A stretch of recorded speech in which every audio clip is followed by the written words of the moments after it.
Welcome to Leamington Rewound, a series of programmes looking back at events in the Leamington area between 1986 and the mid-1990s.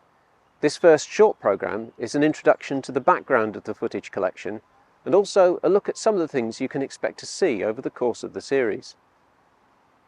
It's important to remember that back in the mid-1980s, we weren't walking around with phones in our pockets capable of recording high-quality video. In fact, when we left the house, the phone stayed there, plugged into the wall. Very few people carried even a stills camera around with them most of the time, and almost nobody even owned a video camera. The first thing I filmed was in early 1985. It was a school drama production.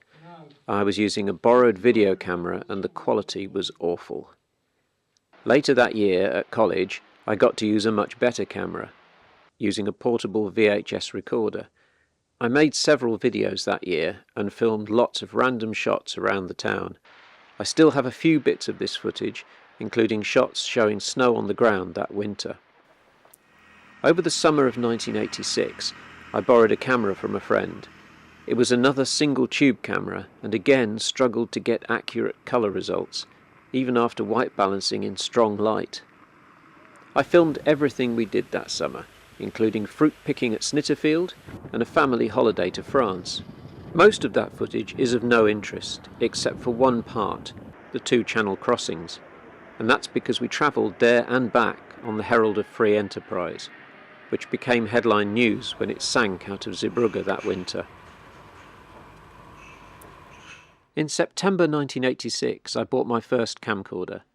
It used a CCD chip instead of a tube, and recorded onto tiny Video 8 tapes instead of VHS. The quality was a vast improvement.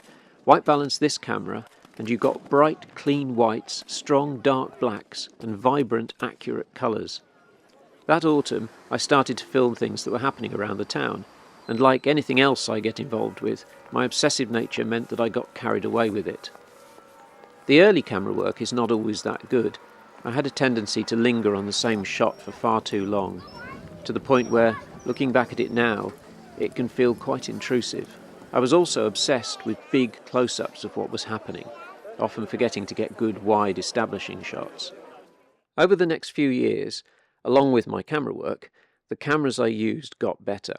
I started out with a Sony V8AF, moving up in 1988 to a more professional V200, again recording to Video 8. Then in 1990 to a second-hand professional 3-tube camera.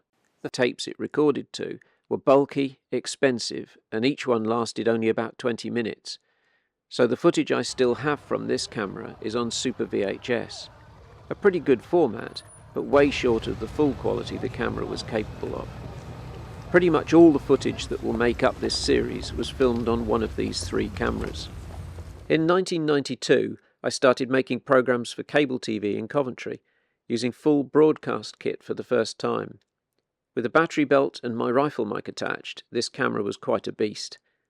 I filmed quite a lot of things in Leamington and Warwick for the channel, which was crazy as no one outside of Coventry could watch it. While there, I also shot a film about a Leamington artist, but this would remain unedited for 5 years, until I finally got the chance to put it together. It remains the single production I'm most proud of, so I'm very happy I hung on to the original Betacam footage tapes. In 1995, I started working on TV news in Birmingham. That was a great few years, working with a lovely bunch of people and getting to film so many interesting events and an endless string of celebrities. But none of this was from the Leamington area, so won't be part of this series. All of that means that after early 1992, I gradually filmed fewer and fewer events around Leamington. In fact, pretty much the last thing I did film in the town was the floods of 1998. I was smack bang in the middle of it with our house badly flooded. And of course, I had no access to the professional kit that day, so had to film it on my utterly knackered V200. But the bulk of the footage is between October 1986 and the start of 1992. Each month, I plan to post a programme looking back at the events from 40 years ago that month.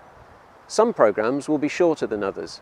Some months, like December 1986, there's almost nothing to show, whereas other months, Like July 1988, there's so much material, I'll have to do 2 programmes. Here's a look at some of the things you can expect to see over the course of the next few years. There are lots of events that happened every year, such as carnivals, the fun run, the peace festival, the raft race and the remembrance service. There's film of the picket lines of several strikes, including the BT strike of early 1987. There's extreme weather, including heavy snow around the town. There are many building sites, including the Regency Arcade and the town's new swimming pool. I filmed lots of roadworks around the town, especially the outfall sewer works, which lasted for months, and the conversion of the Blackdown Crossroads into a roundabout.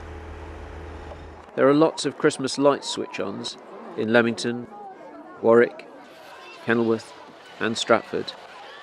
There are royal visits with the Queen Mother, Princess Anne and others. There's a very special royal visitor in 1988 when Queen Victoria came and toured the town for the 150th anniversary celebrations. All sorts of charity events, including Scrabble and organ playing marathons, and a sponsored walk to Snowdon and back. There are various protests and marches, from nursery cuts to poll tax. Footage of several film crews shooting in the town, including the BBC making keeping up appearances. There's a trip along the canal to Warwick on a steam-powered narrowboat. There are American and English Civil War battle reenactment groups, and various celebrity appearances, including David Attenborough and Vera Duckworth.